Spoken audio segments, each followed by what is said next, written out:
Maria Ana de Rosas Ignacio, ang tagapangulo ng Kasagana Development Center Incorporated. Ma'am, ano po ba ang Kasagana? Sige. Ang aming organisasyon, ang Kasagana Development Center Incorporated, ay isang tinatawag ng microfinance institution. Yun yung yun yung turing sa amin. Kaya lang, para sa aming mga taga-Kasagana ang tawag namin ay, kami ay isang social development agency.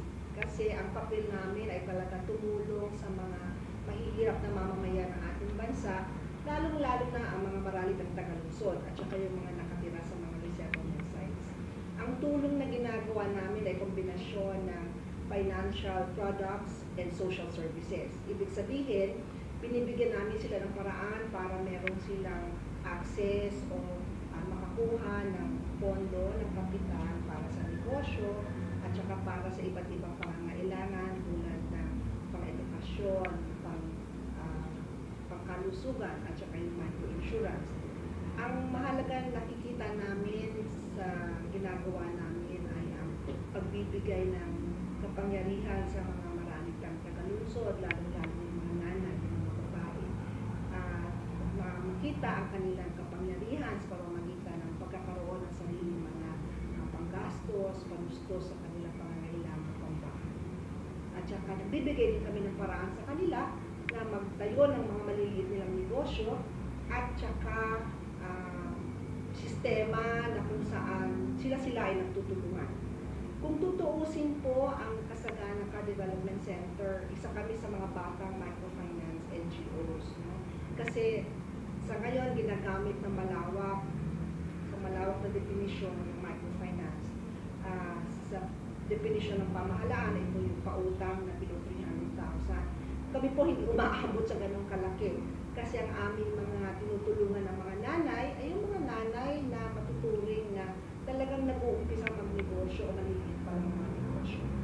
Ang tingin namin ay hindi po pwedeng pautang lang sa negosyo ang tulong kasi kung hindi namin bibigyan ng pansin yung mga pangangailangan halimbawa sa kalusugan, pangangailangan kung halimbawa may namatay o sila mismo namatay, kung hindi ho namin sila tutulungan doon, ang lahat po ng pautang pagdating sa negosyo ay mabubura. Makakain ng kanilang sakit, o mawawala. Kung mamatayan man sila ng asawa, malaking kawalan po ito sa kanila. Kaya yung mga serbisyong dinidisenyo namin para sa mga nanay ay yung pagtitiyak na yung kabuuan nilang buhay ay na bibigyan po namin ng tulong. Hindi lang po, sabi ko nga, indicators po namin na kung kami ay nakakatulong sa mga nanay, dapat ang mga nanay po namin gumaganda. Kasi kung lumiliit po ang problema nila, nagkakaroon po sila ng kapayapaan sa kanilang buhay may asawa. Kasi nga, meron silang panggastos, may pamustos sila, at pati po yung kalusugan. No? Kami po ay nagsasanay ng mga health cadets. At ito mga health cadets na to ang tumutulong sa sentro para naman yung kanilang pangangailangan pangkalusugan ay nabibigyan ng tulong. Natutuwa po ang Kasagana sa pakikipag-ugnayan namin sa Unilever. No? Lalong-lalo na sa kanilang produkto Pure 8. Ito yung nagtitiyak na malinis na tubig ang maiinom ng aming mga client beneficiaries. Nabanggit ko kanina na napakahalaga sa amin ang aming programang pangkalusugan kasi konektado po iyon. Kung nabibigyan namin sila ng halimbawa pautang sa kanilang negosyo, subalit nagkaroon naman ng sakit ang kanilang mga kapamilya, mawawala din po yung kanilang kapital na gagamitin sana sa negosyo. Kami rin po ay mayroong sister company, yung Mutual Benefit Association, nagbibigay po ng micro-insurance. Siyempre po, tataas ang claims po. Sila naman ay magkakasakit o mamamatay ang kanilang mga pamilya. No?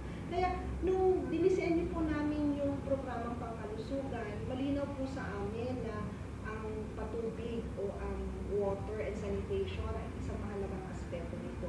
Kaya po nung lumapit ang Unilever, no, at sinabi nila, interesado po kayo kasi lumapit na po kami sa ibang mga microfinance, pero ang sabi sa amin ay ito po, hindi po sila nagtutulak ng mga produkto. Sabi ko, sandali, hindi turing na produkto ang Pure 8. No? Sa amin, napakahalaga, lalong-lalo pa kung 80% ng sakit ng ating mga mamamayan ay nagmumula sa maruming tubig. Biruin mo yun, kung malinis sa tubig ang maiaalok natin, mababa pa ang presyo ng kanilang gasto sa tubig, imbis na bibili sila ng filtered water, sa bahay na lang po nila gagawin. Kaya wala pong atubili, walang second thought sa parte po namin na talagang makipag-ugnayan kami sa Unilever at yung titiyak na yung produkto nilang Pureit ay makakarating sa aming mga nanay. Noong umpisa, akala namin mahihirapan po kaming ibenta o sabihin sa mga nanay, o interesado pa kayo dito. Noong umpisa, kasi nga, kailangan pang ayusin yung sistema, no? Again, I always emphasize, it's the infrastructure that's very important whenever you provide services, kaya edukasyon man yan, o pang kalusugan, o pang kabuhayan. It's always the social infrastructure that's very important. In the case of microfinance organizations, we can provide that infrastructure.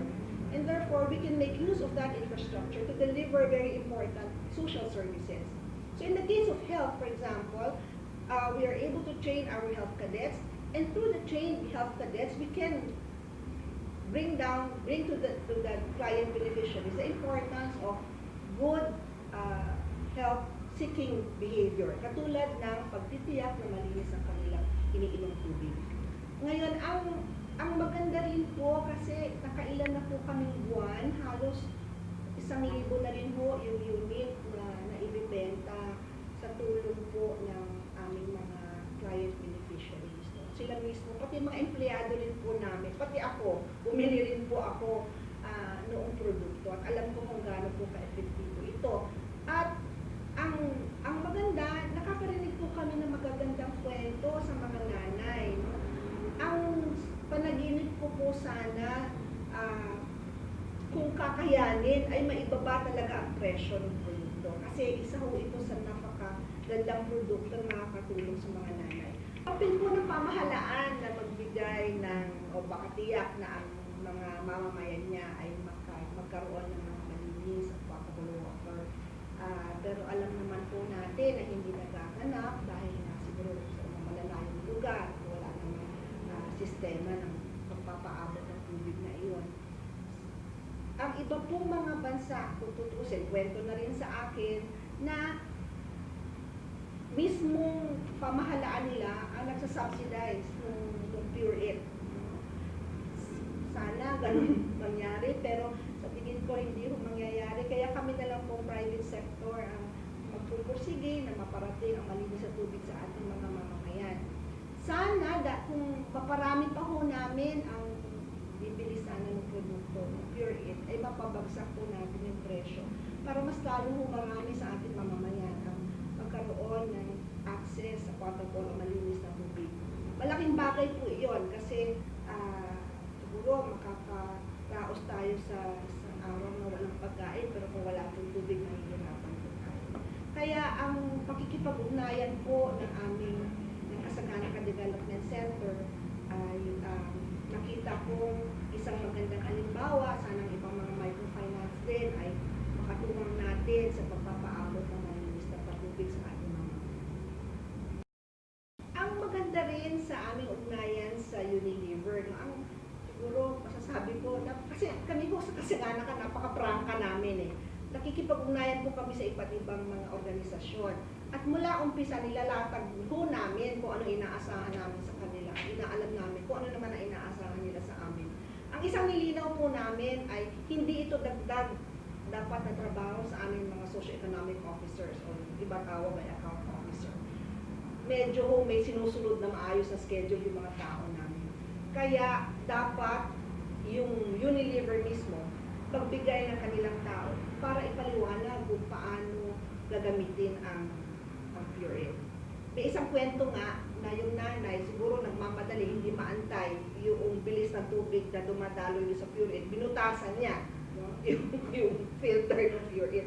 Pero dahil sa nandiyan ang mga PWE o yung Pureit water expert, at alam ko, nakikita ko sila kasi sa field office nagtatalaga ang Unilever ng isang PWE para ipaliwanag na kung paano i-install, i-assemble, i-install. Pagkatapos po ay kung paano i-maintain kasi syempre mas kinakailangan ng ingat. Dahil po may mga PWE, napakadali po ng mga nanay namin na matuto. No? At sila na nga nagtuturoan, alam ko, na nakakarinig ako ng mga kwento na yung mga kapwa nanay ang nagpapaliwanag na rin sa ibang mga nanay kung paano po gagamitin iyon. Kaya ho, napakadali po sa parte namin. At saka, napaka-prangka po namin kung meron po kaming na-encuentrong problema, at lalo yung mga nanay namin, kung may na-encuentro po problema sa produkto na Unilever, ay naipararating po namin kaagad. At ang balita namin ay kapag natawagan naman yung PWA, ay napupunta naman po agad yung mga yon sa mga nanay na nangangailangan ng tulong. Tuwing po meron kaming roadshow, no? Kasi meron kaming quarterly na pagkausap sa aming mga center chief, naanyayahan po namin ang mga taga-Unilever na magbigay din ng kanilang paliwanag. Sa mga ganung pagkakataon, naririnig ko ng Unilever ang kwento ng aming mga nanay. At dahil sa, ang maganda dito, kasi hindi lang po ang Unilever ang nagbebenta ng produkto, kundi malinaw na naririnig nila at nauunawaan ang kwentong buhay ng aming mga nanay. At dahil doon, nakikita rin namin masigasig silang kumikilos para tulungan ang aming mga nanay. Nais ko na rin po ng pagkakataon na anyayahan ng mga kasama ko, yung mga katuwang ko sa development community, no, yung mga microfinance institutions. Ang gawain po natin, alam ko, seryoso tayo sa ating social performance. At yung pong tulong na binibigyan natin sa ating mga client beneficiaries, kasama po dito yung pagbibiyak na kanilang kalusugan ay maging maayos, napapantayan natin. Kaya yan po ang water and sanitation, isang mahalagang elemento ng kanilang paunlad. Ang produkto po ng Unilever, hindi naman po dahil sa ina-advertise ko po, no? Pero sana po, kung may pagkakataon ay magawa po natin na programa para makaabot sa kanila ang makagandang produkto po. At sana nga kung bilang isang sektor ng microfinance, kung tayo ay galaw ng maraming produkto, ayun na ibababa po natin yung presyo ng mahalagang produkto. Magpapasalamat na rin ako syempre sa mga kasama namin sa Unilever, no? Dahil sa inyo ay nalaman namin itong produktong ito. At marami sa mga nanay namin ang natutuwa kung tutuusin. No? Maraming magagandang kwento kaming narinig at na ko mismo na panood ko yung mga nanay sa kanilang mga pagkikwento din. No? Ang lagi nilang binabanggit ay masaya sila sa produktong tinulungan namin sila na maabot.